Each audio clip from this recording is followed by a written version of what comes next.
confiar solo por la fe, solo en su palabra, solo en Cristo Rey. Al sea la gloria por su eterno amor. Vamos abriendo nuestras Biblias en Génesis 45.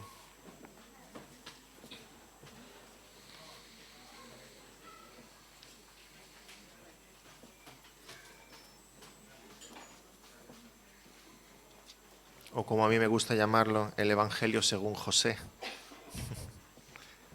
Capítulo 45.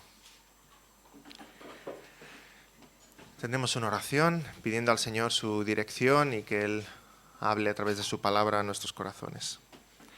Señor, una vez más, congregado tu pueblo, movidos por tu Espíritu, para estar aquí juntos, Señor, y abrir tu palabra, te rogamos que tú hables a nuestros corazones. Con tu palabra que es poderosa, que es como espada de dos filos capaz de entrar en lo más profundo de nuestros corazones, que tú nos hables y que tú nos cambies y nos transformes, Señor. Que tú hagas germinar en nosotros aquello que haya de crecer, que tú cortes aquello que tú hayas de cortar, salgamos de aquí de tu casa diferentes, mejores siervos tuyos, mejores mayordomos, mejores hijos tuyos, Señor, más parecidos al Señor Jesucristo. Y aquellos que aún no creen, Señor, que se encuentren en las páginas de tu palabra con el precioso Evangelio y se maravillen, Señor, de lo que tú has hecho por nosotros, miserables pecadores, de cómo, Señor, viniste a servirnos y no nos has dejado en nuestro pecado, sino que nos has restaurado y nos has invitado a la mesa del gran Rey.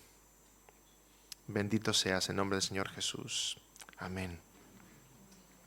Estamos en Génesis 45 y estábamos entre la semana pasada y esta, Génesis 44 y 45, en el clímax, en lo más alto de esta historia de José. Dejamos en el capítulo anterior, recordemos, a los hermanos de José en una situación algo difícil. Habían ido a Egipto a buscar alimento, llevaban a Benjamín temerosos de perderlo, iban a rescatar a su hermano Simeón, que estaba como rehén. Y en medio de toda esta situación se encuentra esa copa de plata de Zaphnath Panea, la copa de José, en el zurrón, en el costal de Benjamín, y Zaphnath Panea decreta ese juicio. Vosotros id en paz, yo me quedo con aquel donde se ha hallado la copa. Vosotros id en paz. Y lo que debía pasar por la mente de aquellos...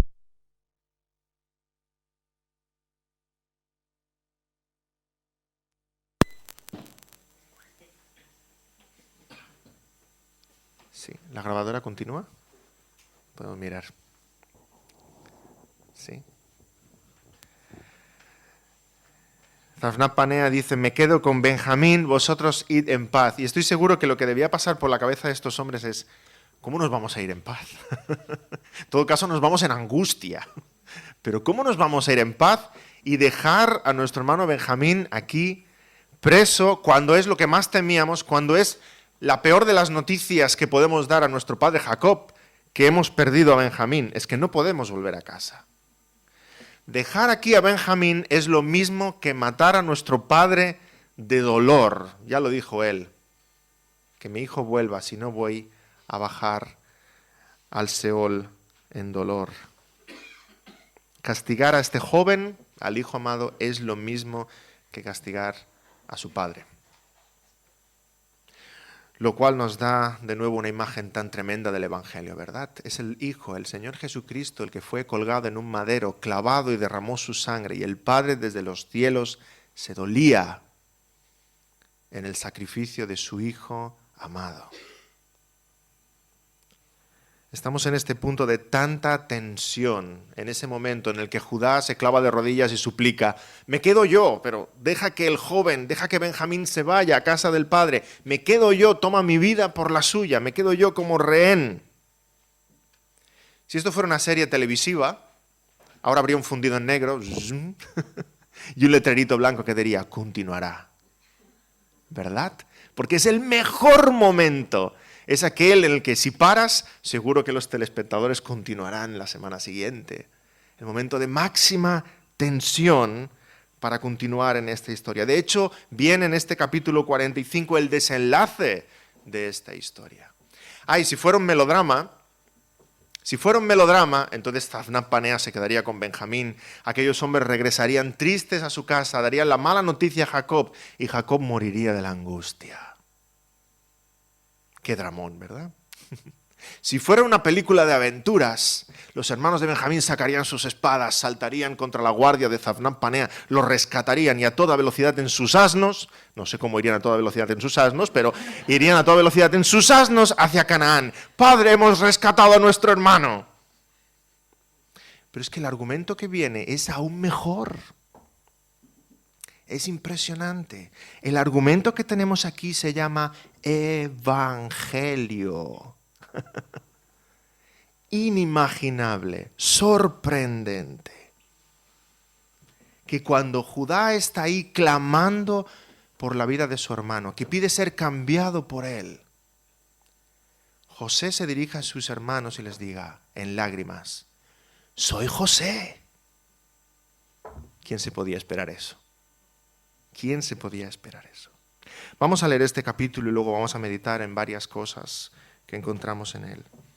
Génesis 45.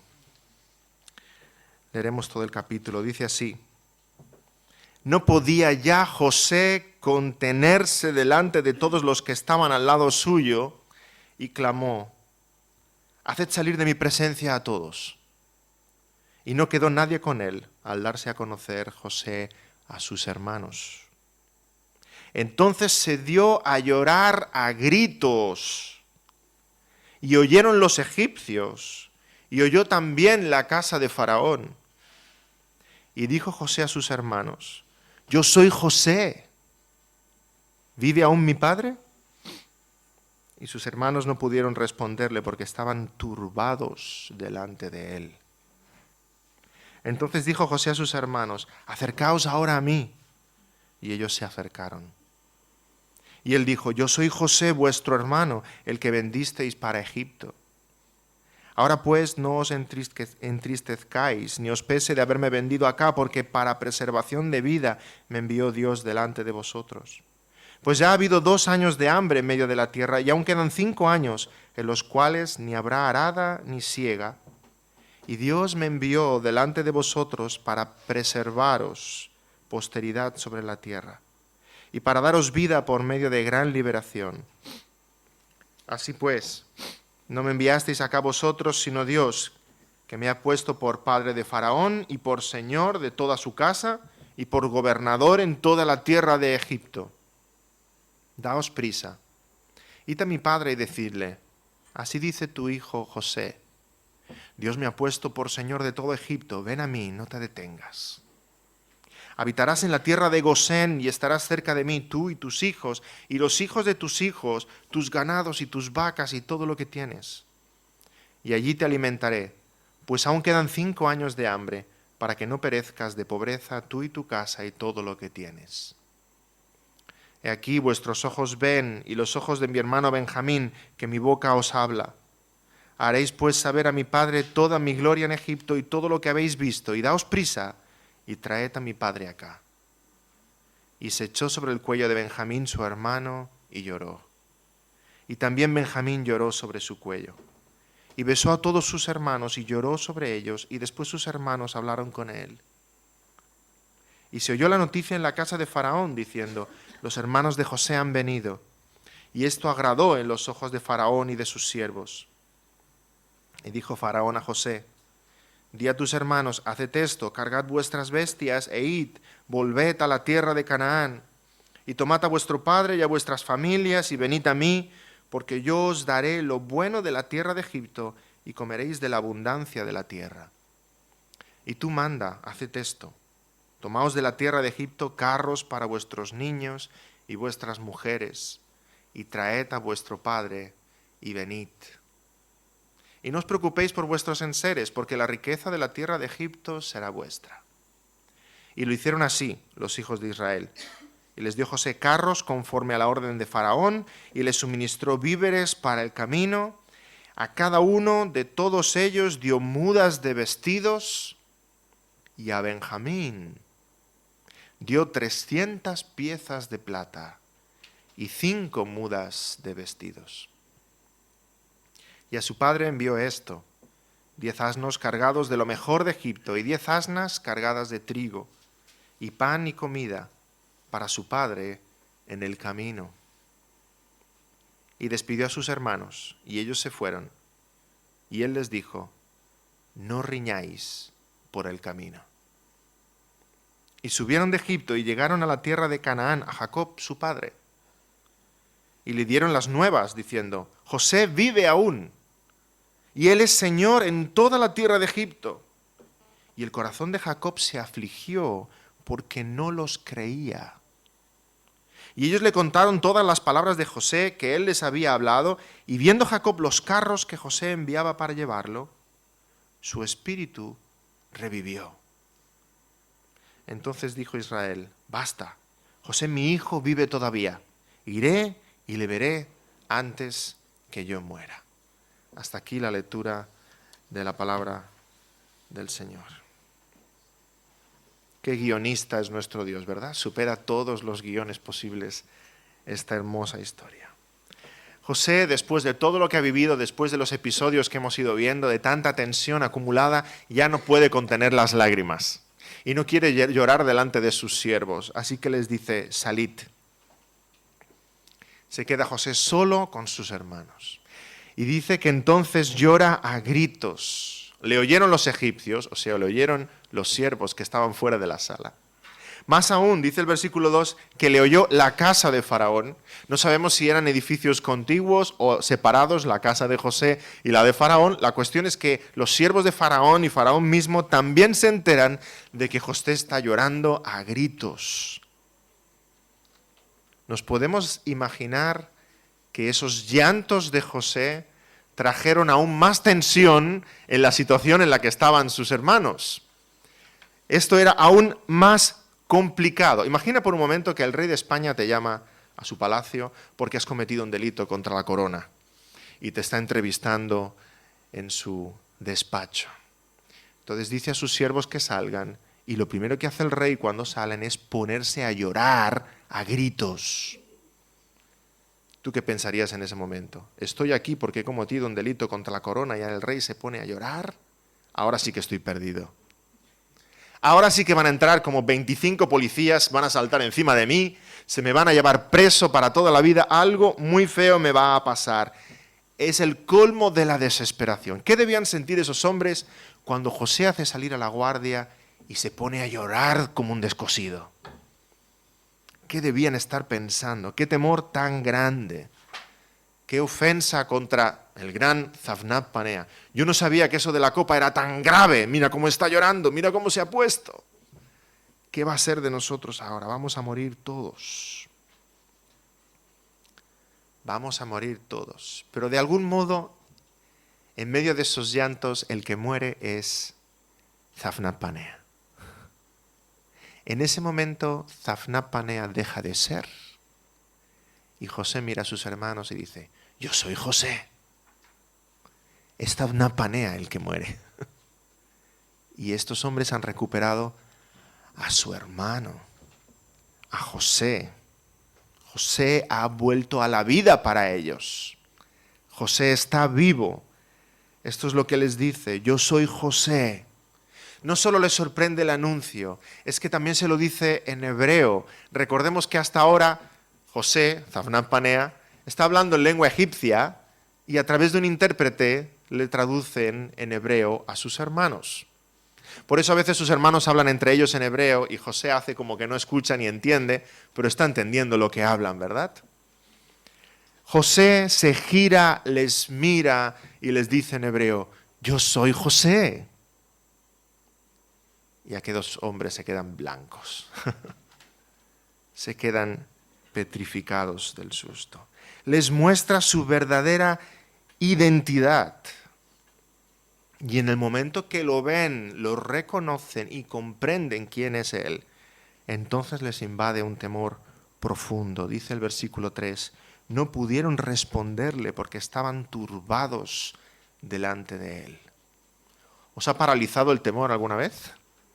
¿Os habéis quedado tiesos, que no sabéis ni qué decir, ni qué hacer, ni cómo reaccionar? ¿Los nervios os pueden?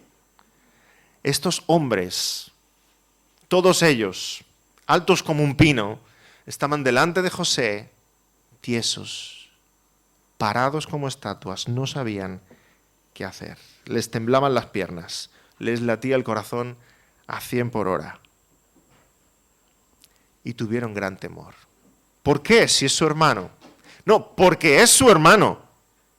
Porque una cosa es haber ofendido a Zaphnath-Paaneah con una copa que ha encontrado y que realmente nosotros no hemos robado, y otra cosa es que él nos diga, yo soy José. Ahora sí que tenemos un problema.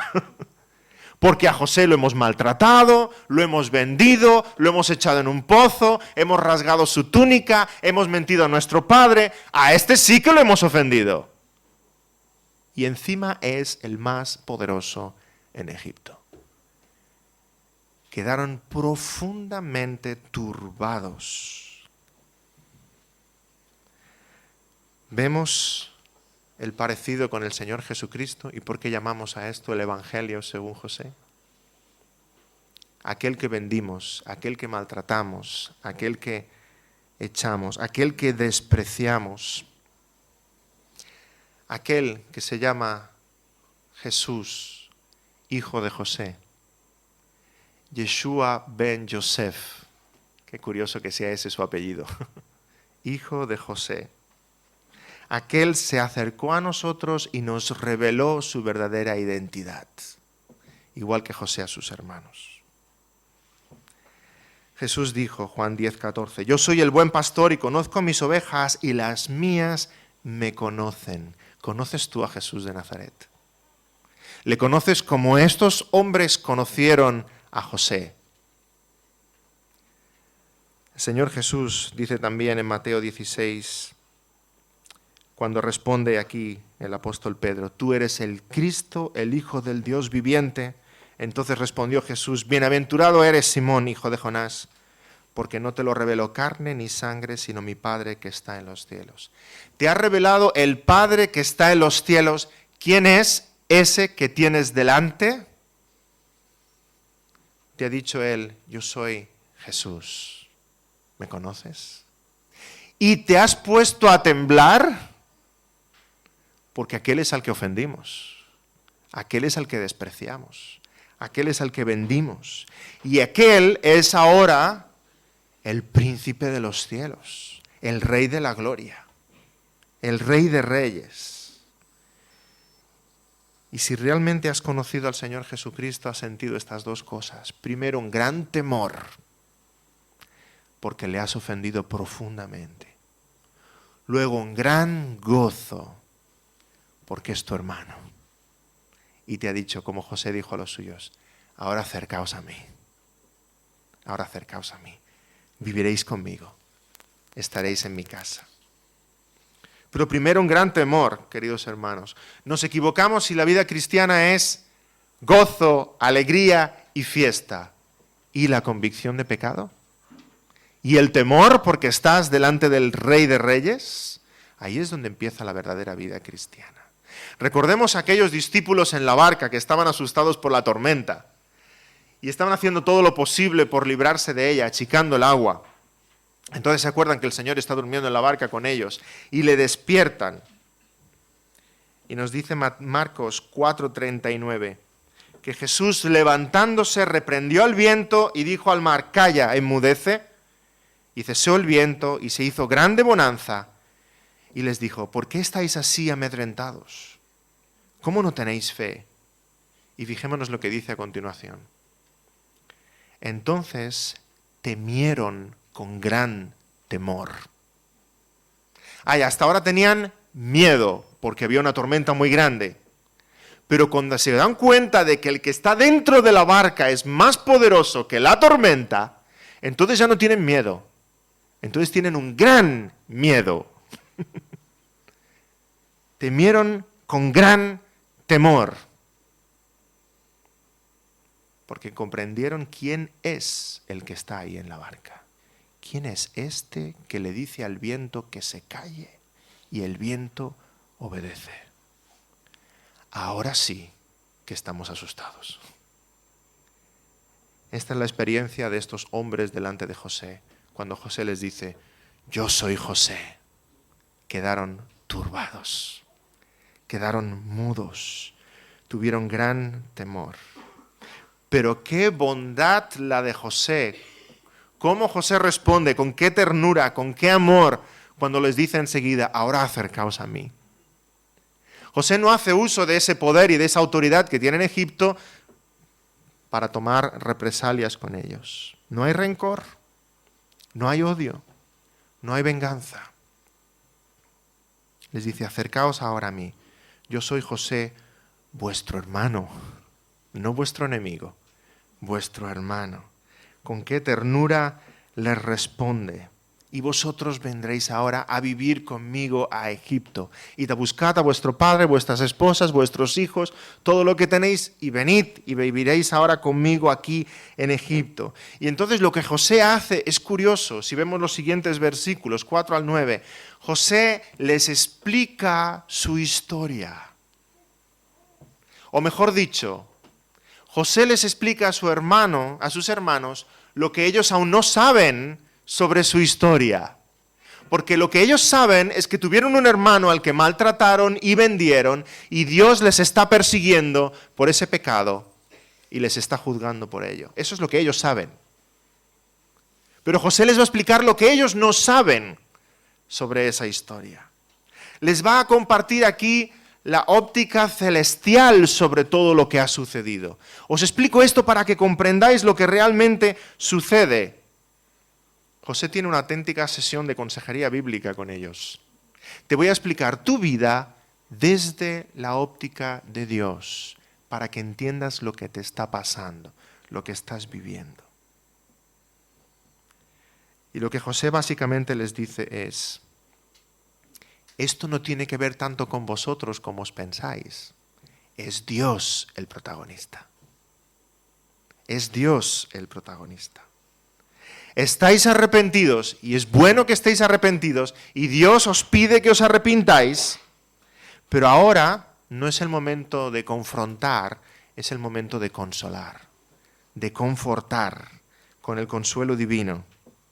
Y que estos hombres comprendan que a pesar de las circunstancias, Dios ha llevado a cabo su plan.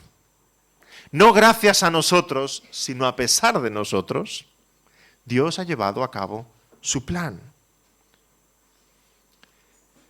Qué madurez espiritual la de José, es increíble, ¿verdad? Tremendo. Cualquiera de nosotros que hubiera dicho, ¡ah, ya os tengo aquí!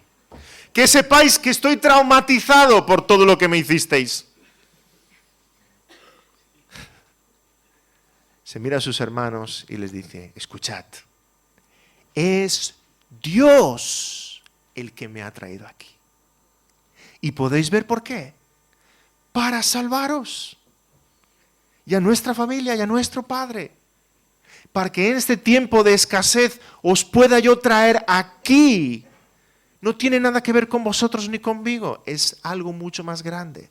Es Dios el auténtico protagonista. Versículo 5. Para preservación de vida me envió Dios. Versículo 7. Dios me envió delante de vosotros. Versículo 8. No me enviasteis acá vosotros, sino Dios. Versículo 9. Dios me ha puesto por Señor de todo Egipto. ¿Te das cuenta? Y ojalá tú y yo fuéramos capaces de ver nuestra vida así. No tiene tanto que ver contigo ni conmigo. Es Dios el que guía nuestros pasos, conduce nuestros pasos. Es Dios el que cumple su propósito en la historia y en tu historia, en tu vida. ¿Cómo podemos aplicar esto a nuestras propias vidas?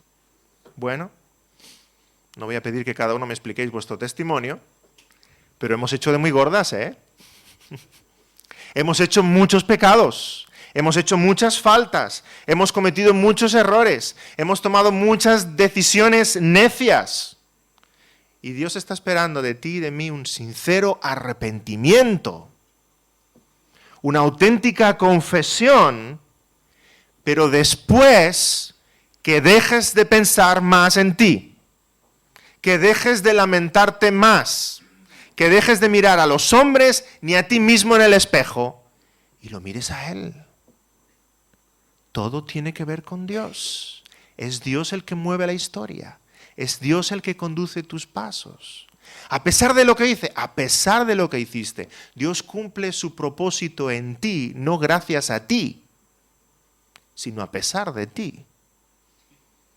Y lo cumple, lo logra, lo lleva a cabo. Así que deja de lamentarte, deja de autocompadecerte, deja de mirarte al ombligo, deja de pensar que tú eres tan importante, deja de pensar que a lo mejor tu vida hubiera sido otra.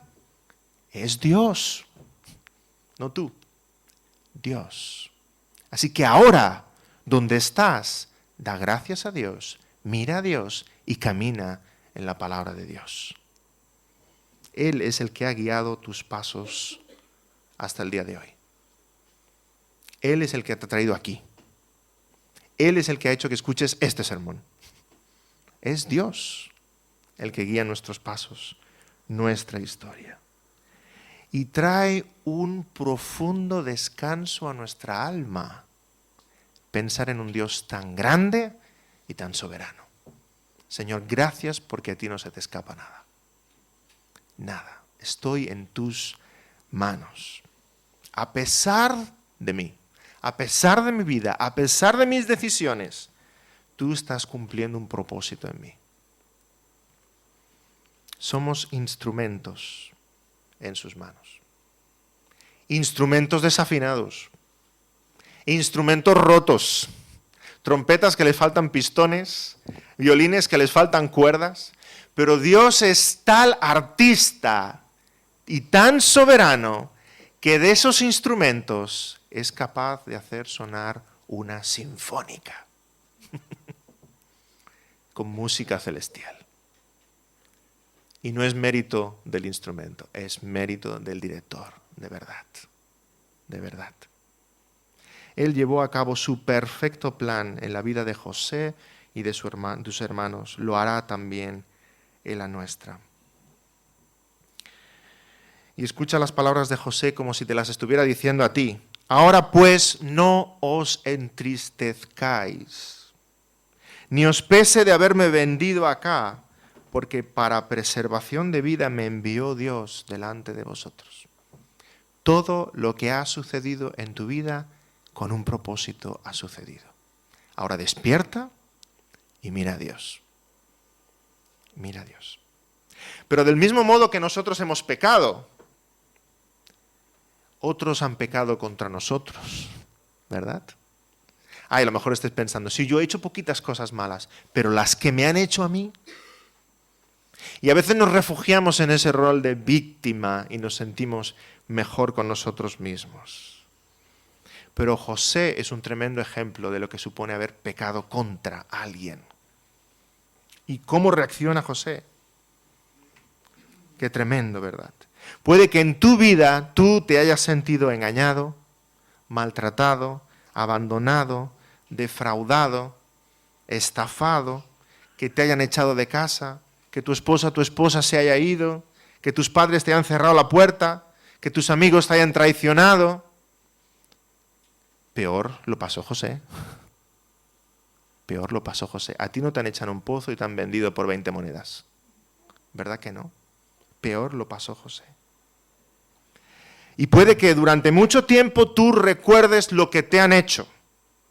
Y que durante muchos años hayas estado batallando con el rencor, con el odio, con los deseos de venganza, con la amargura, con la depresión.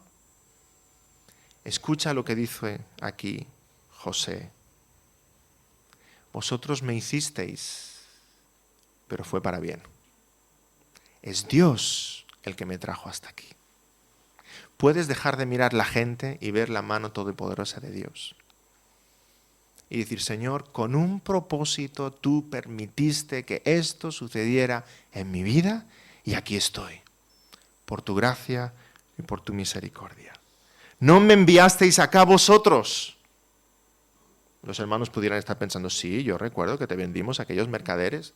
No, no me enviasteis acá vosotros, sino Dios. Dios es el que movía todas las cosas.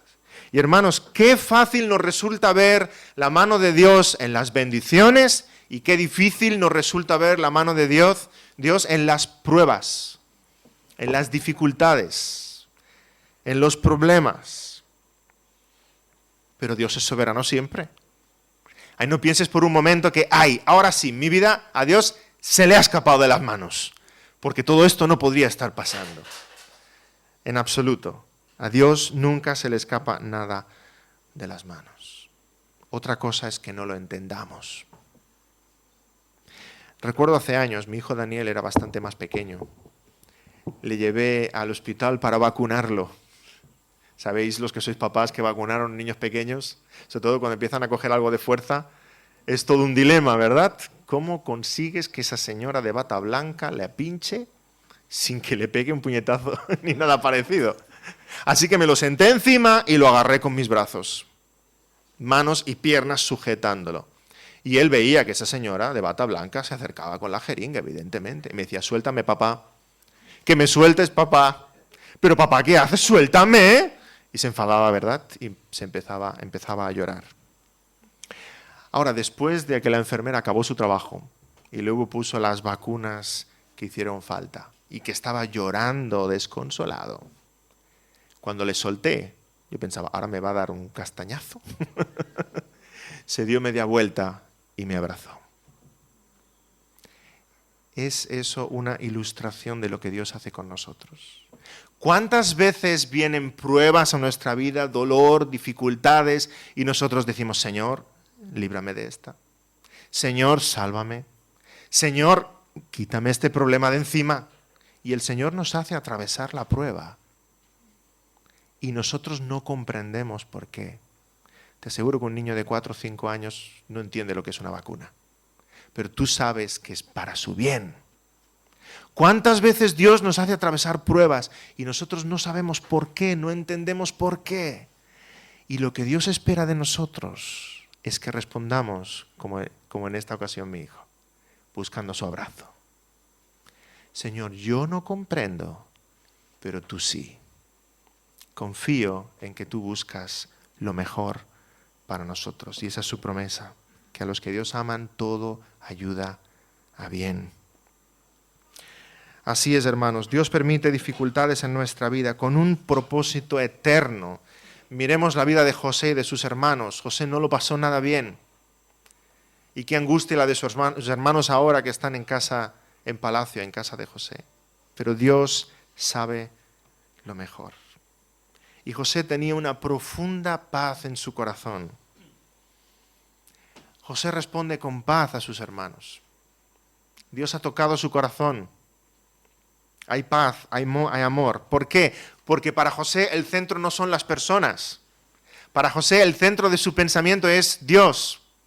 Las personas a su alrededor no son más que instrumentos.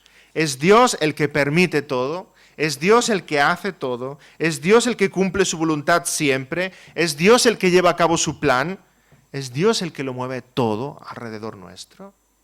Así que la gente es menos importante de lo que pensamos.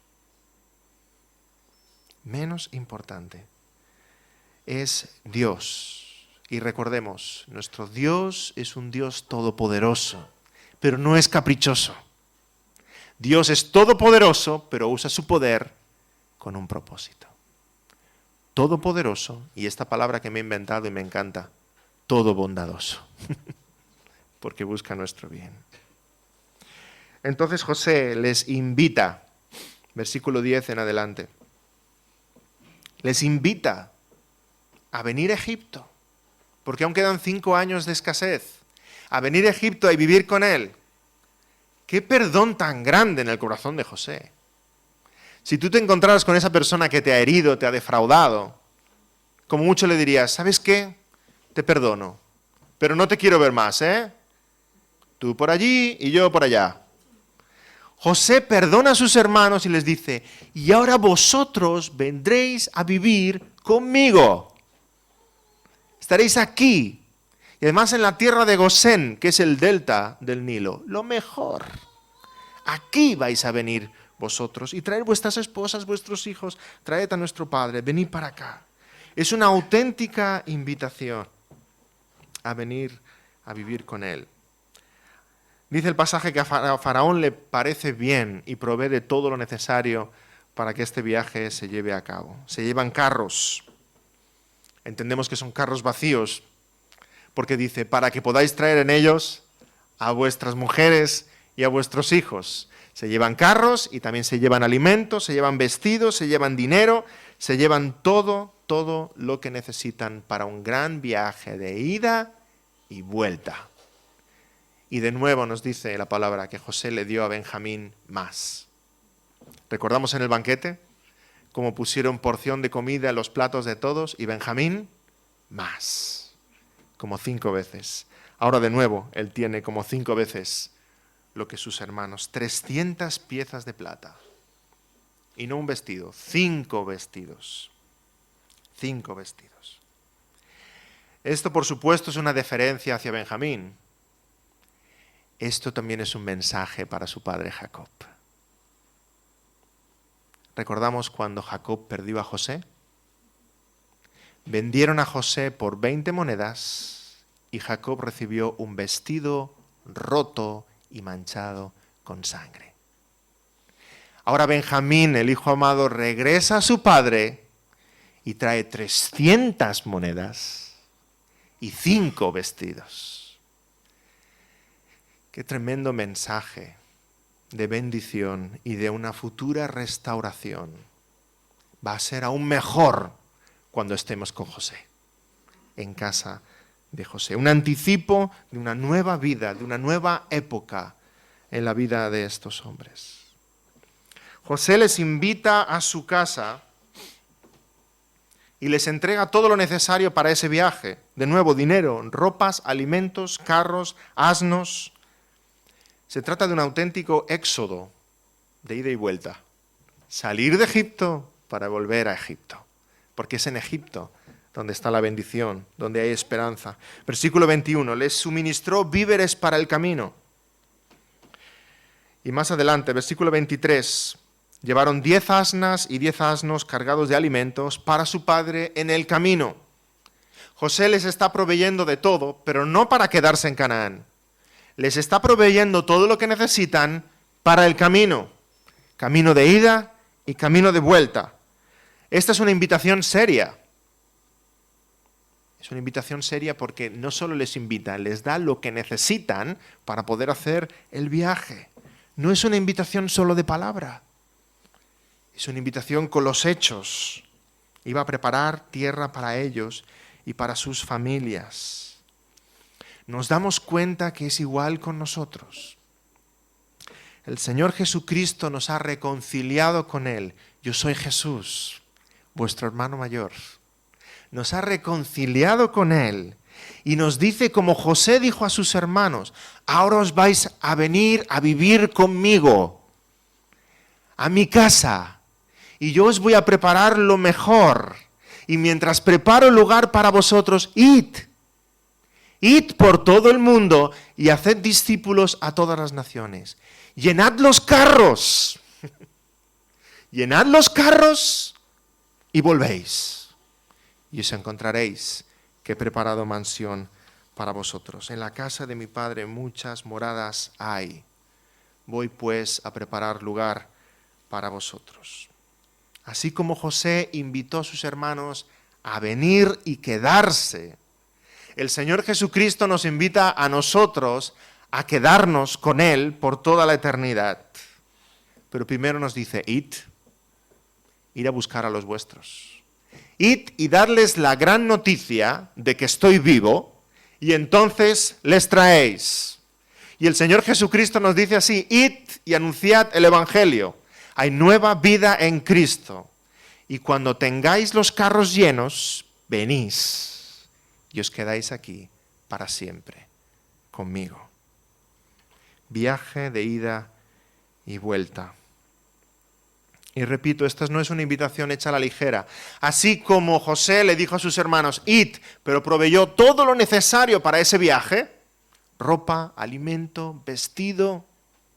El Señor Jesucristo nos dice, id en ese camino de la vida cristiana y yo os proveo de todo lo necesario para ese viaje. Dice 2 de Pedro 1:3, que todas las cosas que pertenecen a la vida y a la piedad nos han sido dadas por su divino poder. 2 de Timoteo 3:16, toda la Escritura es inspirada por Dios y útil para enseñar, redarguir, para corregir, para instruir en justicia, a fin de que el hombre de Dios sea perfecto, enteramente preparado para toda buena obra. Así que cuando Dios te dice, ve, y luego vuelve, te ha preparado para todo lo que necesitas. Estás perfectamente equipado para vivir la vida cristiana. Tenemos la palabra, tenemos la oración, tenemos el Espíritu, tenemos la iglesia, tenemos una nueva esperanza, tenemos la mansión celestial. ¿Qué más necesitamos? Id.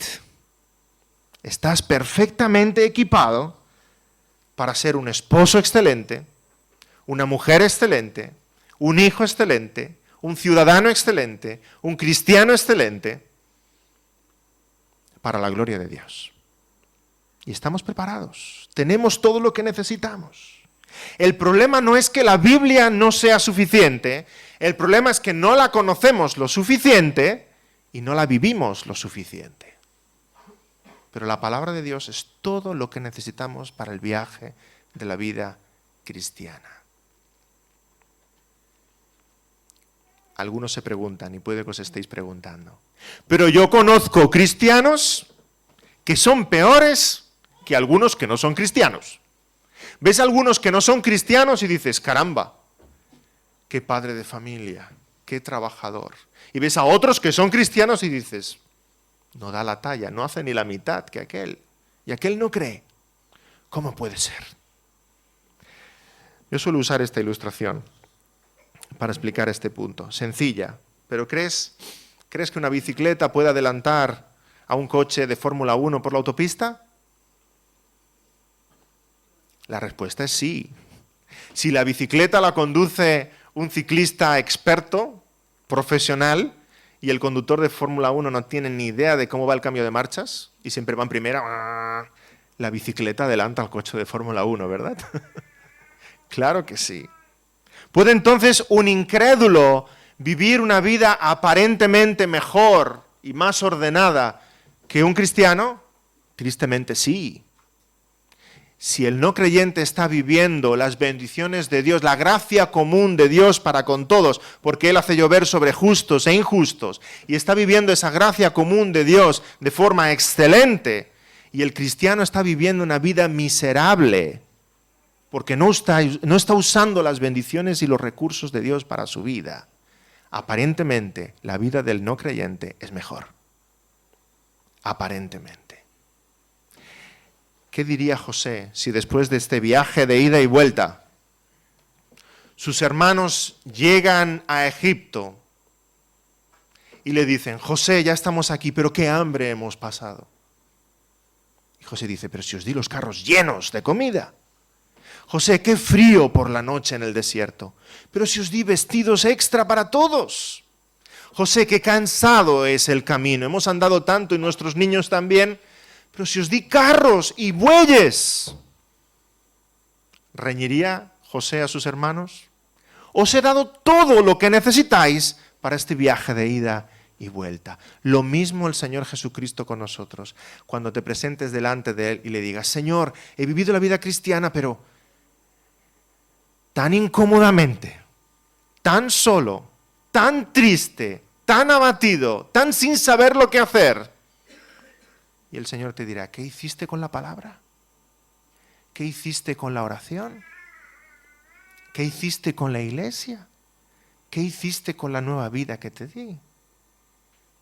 Usemos los recursos de Dios para el viaje de la vida cristiana. Como dice Filipenses, ocupaos en vuestra salvación, con temor y temblor. No vivamos vidas cristianas miserables, rácanas, dejando en la despensa todo lo que Dios nos ha dado para que usemos. Recordemos que la salida de Egipto después, 400 años después, tuvieron mucho menos el pueblo de Israel. 40 años en el desierto y el Señor trajo maná, el Señor trajo codornices, el Señor trajo la peña de Oreb que brotaba agua. Incluso las sandalias que tuvieron en sus pies no se desgastaban después de 40 años caminando por el desierto.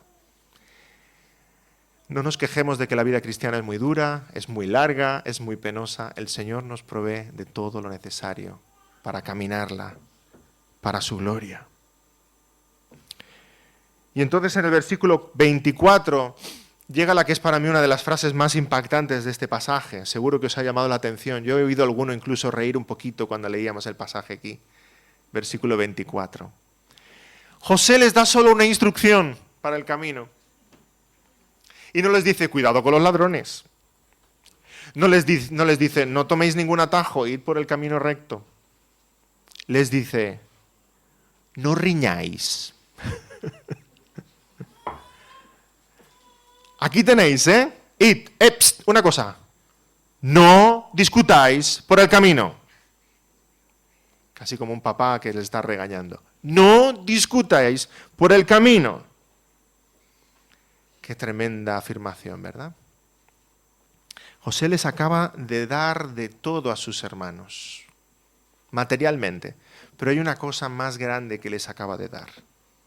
Les acaba de compartir lo que es la paz de Dios. Esa paz que José siente, porque no guarda rencor, no guarda amargura hacia sus hermanos. Esa paz la ha compartido con ellos. Mirad, soy José, acercaos a mí. Su perdón, su amor, su misericordia. Y ahora José les está diciendo, esa paz de Dios que habéis visto, debéis vivirla vosotros. En todo el camino de ida y vuelta hasta Canaán y de nuevo a Egipto. José podría haberles dicho algo así, hermanos, sé que ahora tenéis mucho gozo en vuestros corazones, pero también sé que va a ser difícil, a medida que os acerquéis a Canaán, explicarle a vuestro padre todo lo que ha pasado y decirle, José está vivo. Yo sé que va a ser difícil llegar a ese punto. Y mientras viajáis hacia Canaán, volveréis a recordar lo que hicisteis conmigo. Y mientras vais hacia Canaán, recordaréis quién tuvo la idea de echarme al pozo. Y mientras vais a Canaán, recordaréis quién me golpeó primero. Yo luego seguí. Recordaréis quién tuvo la idea de quitarme la túnica y de mancharla en sangre. Recordaréis quién mató al animal y empezó a manchar la túnica con sangre. Recordaréis quién tuvo la idea de mentir a nuestro padre.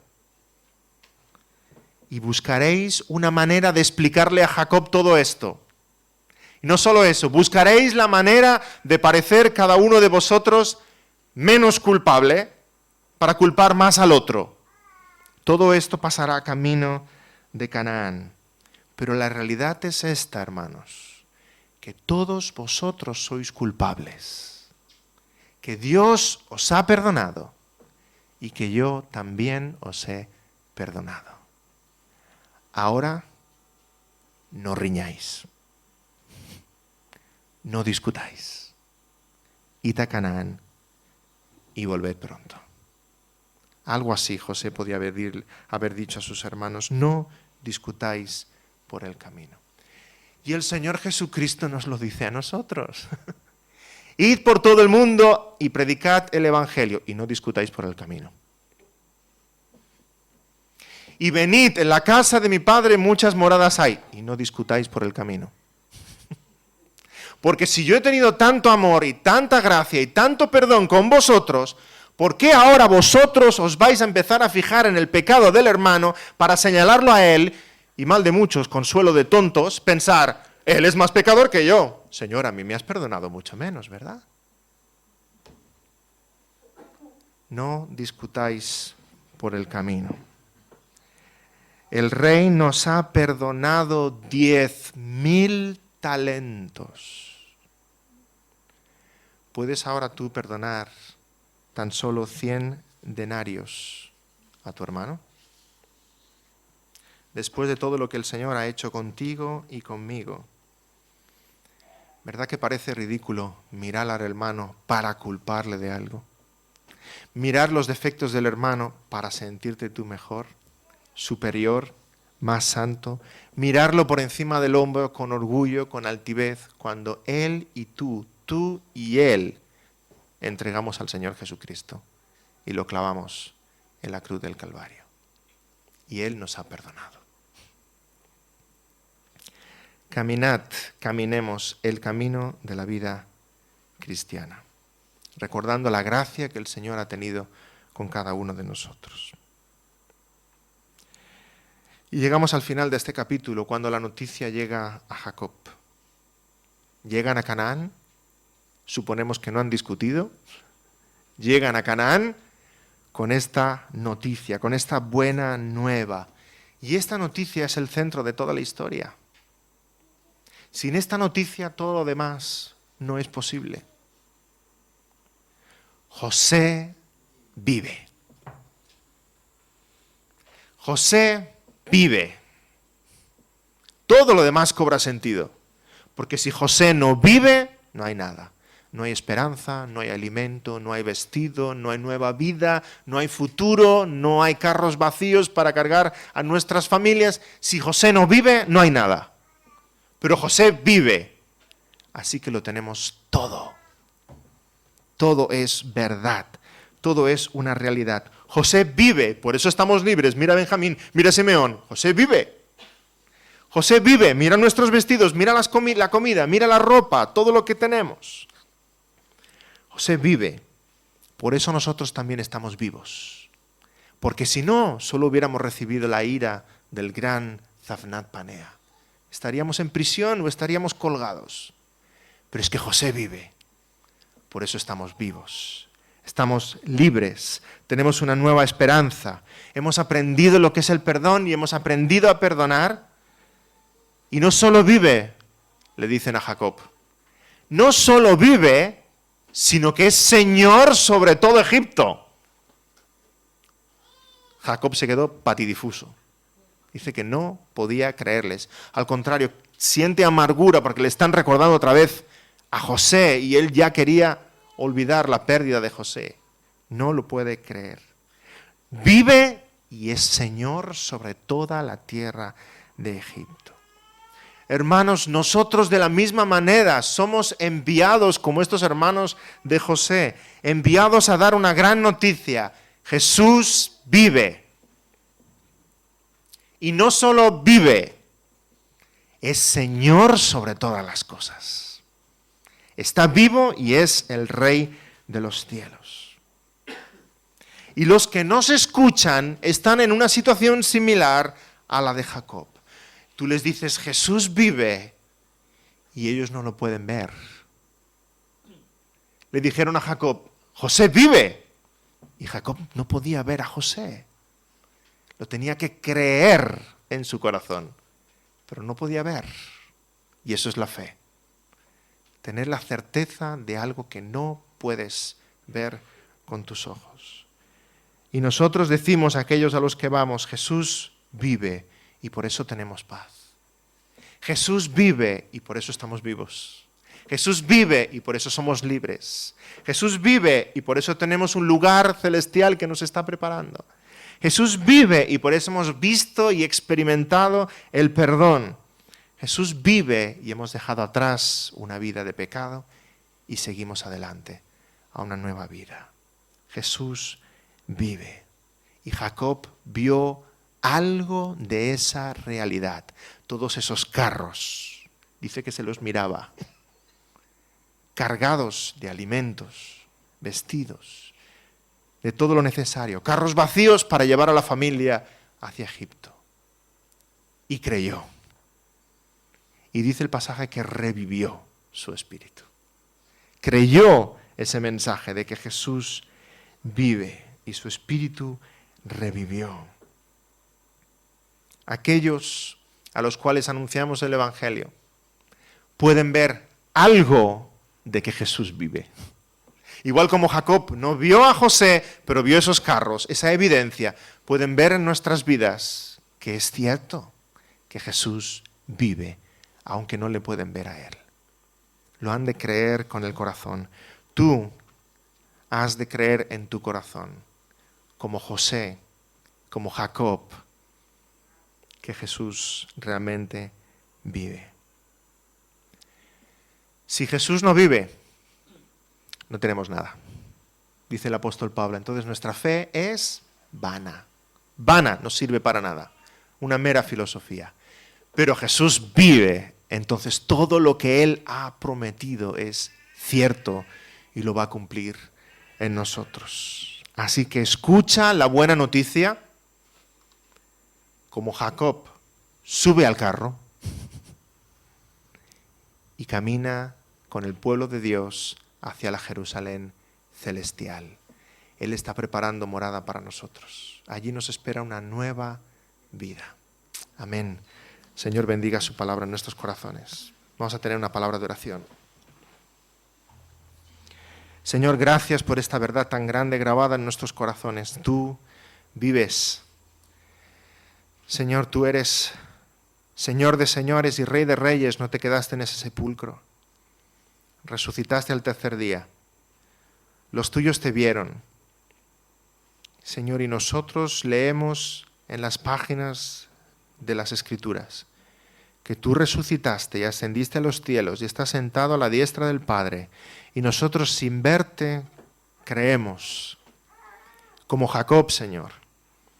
Vemos evidencias a nuestro alrededor de que así es, de que hay una nueva vida, de que hay una nueva esperanza, de que realmente tú estás allá preparando lugar para nosotros. Y lo creemos en nuestro corazón. Señor, ayúdanos a compartir esta buena nueva del Evangelio, esta gran noticia de que tú vives y eres Rey de reyes. Señor, que muchos puedan subir a esos carros para acompañarnos en el viaje y que un día en tu presencia pronto nos gocemos, Señor. Ven ya. Tenemos ganas de estar contigo. En el precioso nombre del Señor Jesús. Amén.